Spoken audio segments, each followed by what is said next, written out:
আসসালামু আলাইকুম প্রিয় দেশবাসী, আমি টিপসই বক্তা খলিল আহমেদ খলিল।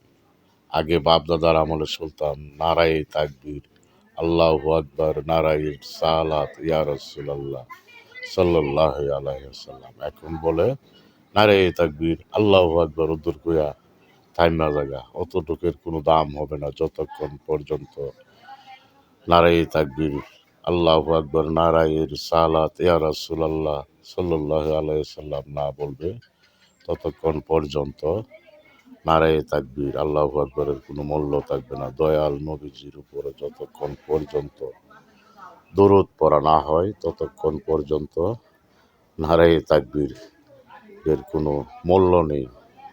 দয়াল হিন্দুরা একটা কথা বলে যে কার প্রসাদে হাসলা বড়ি ঠাকুর চিনিস না। তো আমরা কার ওসিলায় এই দুনিয়াতে এসেছি? আল্লাহর নূরে নবীর সৃষ্টি, নবীজির নূরে সকল জাহান সৃষ্টি, আসমান জমিন 18,000 মাখলুকাত সৃষ্টি। সেই নবীজিকে ছোট করে কথা বলে আপনি আমার মতো মানুষ আবু জাহেলের লগে তুলনা দেয় যে আবু জাহেলের হাত আছে, নবীজিরও তো হাত ছিল। আবু জাহেলের 2 চোখ, নবীজিরও তো 2 চোখ। আবু জাহেলের 2 হাত, নবীজিরও তো 2 হাত। বলে আমাদের মতো মানুষ।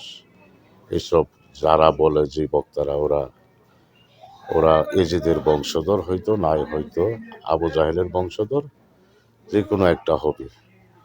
নমরুদ ফেরাউনের বংশধর হবে। আরেক ধরনের বক্তা বের হয়েছে, লিল্লার বক্তা, লিল্লাহি তাকবীর, আল্লাহু আকবার, এসব বলে।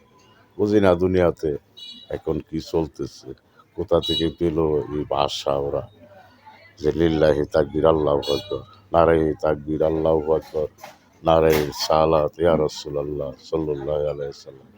এই শব্দ বাদ দিয়ে এখন বলে লিল্লাহি তাকবীর, আল্লাহু আকবার। এসব বইল না বাজানরা, ভালো হয়ে যাও। আমি তো লেখাপড়া জানি না, টিপসই বক্তা, কি বলবো, অতটুকুই বললাম।